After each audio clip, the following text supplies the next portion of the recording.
Hello students, welcome.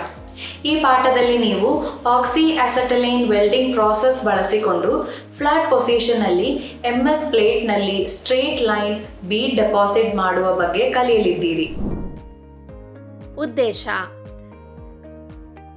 ಈ ಅಭ್ಯಾಸದ ಕೊನೆಯಲ್ಲಿ ನೀವೇನು ಕಲಿತಿರುತ್ತೀರೆಂದರೆ MS ಪ್ಲೇಟ್ಗಳನ್ನು 150 mm ಉದ್ದ, 100 mm ಅಗಲ ಮತ್ತು 10 mm ದಪ್ಪಕ್ಕೆ ಅನುಗುಣವಾಗಿ ಕತ್ತರಿಸುವುದು, ಆಕ್ಸಿ ಅಸೆಟಿಲೀನ್ ವೆಲ್ಡಿಂಗ್ ಪ್ರಾಸೆಸ್ಗಾಗಿ ಫಿಲ್ಲರ್ ರಾಡ್ ಅನ್ನು ಆಯ್ಕೆ ಮಾಡುವುದು, ಸ್ಪೆಸಿಫಿಕೇಶನ್ ಪ್ರಕಾರ ಎರಡೂ ಅನಿಲಗಳ ಒತ್ತಡವನ್ನು ಸೆಟ್ ಮಾಡುವುದು, ವೆಲ್ಡ್ ಸರ್ಫೇಸ್ ಸ್ವಚ್ಛಗೊಳಿಸಿ ಡಿಫೆಕ್ಟ್ಸ್ ಪರೀಕ್ಷಿಸುವುದು. ಈಗ OAW ಪ್ರಾಸೆಸ್ಗೆ ಅಗತ್ಯವಿರುವ ಸಲಕರಣೆಗಳನ್ನು ನೋಡೋಣ.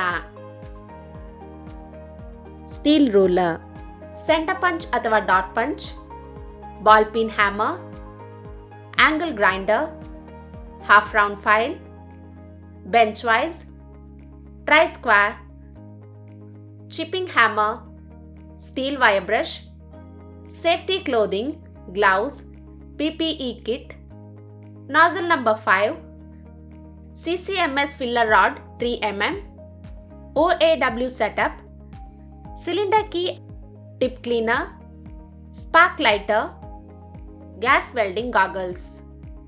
OAW ಪ್ರಾಸೆಸ್ ಮೂಲಕ ಫ್ಲಾಟ್ ಪೊಸಿಷನ್ನಲ್ಲಿ ಸ್ಟ್ರೇಟ್ ಲೈನ್ ಬೀಡ್ಸ್ಗಳನ್ನು MS ಶೀಟ್ ಮೇಲೆ ಡೆಪಾಸಿಟ್ ಮಾಡಲು MS ಪ್ಲೇಟ್ ತೆಗೆದುಕೊಂಡು ಮಾರ್ಕಿಂಗ್ ಮೀಡಿಯಾ ಅಪ್ಲೈ ಮಾಡಿ. 150 mm ಉದ್ದ, 100 mm ಅಗಲ ಮತ್ತು 3 mm ದಪ್ಪ ಸೈಜ್ ಮಾರ್ಕ್ ಮಾಡಿ. 150 mm ಉದ್ದ, 100 mm ಅಗಲ ಮತ್ತು 3 mm ದಪ್ಪದ ಗಾತ್ರದ ಪ್ರಕಾರ MS ಪ್ಲೇಟ್ ಅನ್ನು ಕತ್ತರಿಸಿ.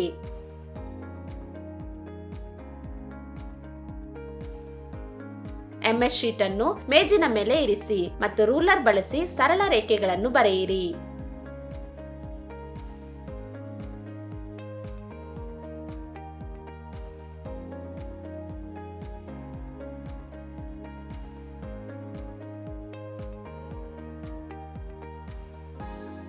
ನೇರ ರೇಖೆಗಳ ಮೇಲೆ ಡಾಟ್ ಪಂಚ್ ಮಾರ್ಕ್ ಮಾಡಿ.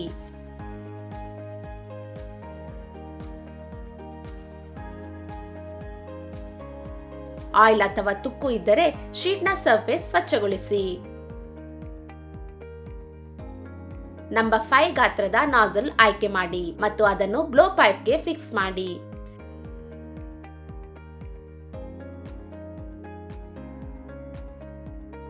mm ಡಯಾ CCMS ರಾಡ್ ಆಯ್ಕೆ ಮಾಡಿ. ಆಮ್ಲಜನಕ ಮತ್ತು ಅಸಿಟಿಲೀನ್ ಅನಿಲಗಳಿಗೆ 0.15 kg/cm² ಒತ್ತಡವನ್ನು ಸೆಟ್ ಮಾಡಿ. ಬ್ಲೋ ಪೈಪ್ ಅನ್ನು ಹೊತ್ತಿಸಿ ಮತ್ತು ನ್ಯೂಟ್ರಲ್ ಫ್ಲೇಮ್ ಸೆಟ್ ಮಾಡಿ. ವೆಲ್ಡ್ ಅನ್ನು ಫ್ಲಾಟ್ ಪೊಸಿಷನ್ ನಲ್ಲಿ ಇರಿಸಿ. ಸ್ಟ್ರೇಟ್ ಲೈನ್ ಬೀಡ್ ಡೆಪಾಸಿಟ್ ಮಾಡಲು ಲೆಫ್ಟ್ ವರ್ಡ್ ಟೆಕ್ನಿಕ್ ಬಳಸಿ.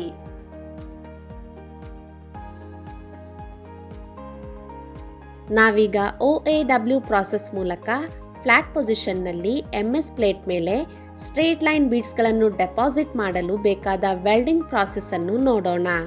ಪಂಚ್ ಮಾಡಿದ ರೇಖೆಯ ಬಲಭಾಗದಿಂದ ಪ್ರಾರಂಭಿಸಿ ಮತ್ತು ರೇಖೆಯ ಉದ್ದಕ್ಕೂ ಎಡಕ್ಕೆ ಚಲಿಸುವ ವೆಲ್ಡ್ ಬೀಡ್ ಅನ್ನು ಡೆಪಾಸಿಟ್ ಮಾಡಿ. ಬ್ಲೋ ಪೈಪ್ ಅನ್ನು 75 ಡಿಗ್ರಿನಲ್ಲಿ ಮತ್ತು ಫಿಲ್ಲರ್ ರಾಡ್ ಅನ್ನು 30 ರಿಂದ 40 ಡಿಗ್ರಿನಲ್ಲಿ ವೆಲ್ಡ್ ಲೈನ್ಗೆ ಹಿಡಿದುಕೊಳ್ಳಿ. ಬ್ಲೋ ಪೈಪ್ ನಾಜಲ್ ಮತ್ತು ಫಿಲ್ಲರ್ ರಾಡ್ ಮತ್ತು ಶೀಟ್ ಸರ್ಫೇಸ್ಗಳ ನಡುವಿನ ಕೋನವು 90 ಡಿಗ್ರಿನಲ್ಲಿರಬೇಕು. ಬೇಸ್ ಮೆಟಲ್ ಮತ್ತು ಫಿಲ್ಲರ್ ರಾಡ್ನ ಕನಿಷ್ಠ ಕರಗುವಿಕೆ ಇದೆ ಎಂದು ಖಚಿತಪಡಿಸಿಕೊಳ್ಳಿ. ಬ್ಲೋ ಪೈಪ್ ಮತ್ತು ಫಿಲ್ಲರ್ ರಾಡ್ಗೆ ಸರಿಯಾದ ಕೋನಗಳನ್ನು ಮೇಂಟೈನ್ ಮಾಡಿ.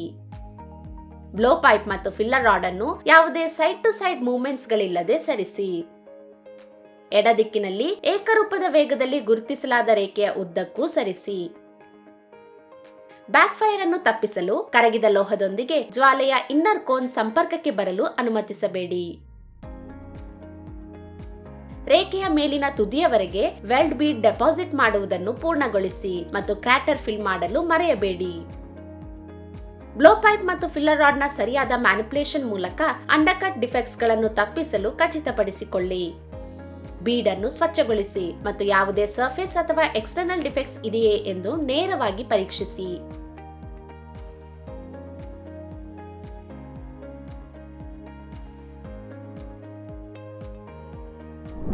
ಈ ಪಾಠದಲ್ಲಿ ಕಲಿತ ವಿಷಯಗಳನ್ನು ಪುನಃ ನೋಡೋಣ. ಮೈಲ್ಡ್ ಸ್ಟೀಲ್ MS ಪ್ಲೇಟ್ಗಳನ್ನು 150 mm ಉದ್ದ, 100 mm ಅಗಲ ಮತ್ತು 3 mm ದಪ್ಪಕ್ಕೆ ಅನುಗುಣವಾಗಿ ಕಟ್ ಮಾಡುವುದು. ಆಕ್ಸಿಅಸೆಟೈಲೈನ್ ವೆಲ್ಡಿಂಗ್ ಪ್ರಾಸೆಸ್ಗಾಗಿ ಫಿಲ್ಲರ್ ರಾಡ್ ಅನ್ನು ಆಯ್ಕೆ ಮಾಡುವುದು.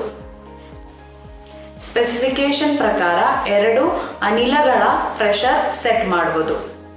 ವೆಲ್ಡ್ ಸರ್ಫೇಸ್ ಸ್ವಚ್ಛಗೊಳಿಸಿ ಏನಾದರೂ ಡಿಫೆಕ್ಟ್ಸ್ ಇದೆಯೇ ಎಂದು ಪರೀಕ್ಷಿಸುವುದು.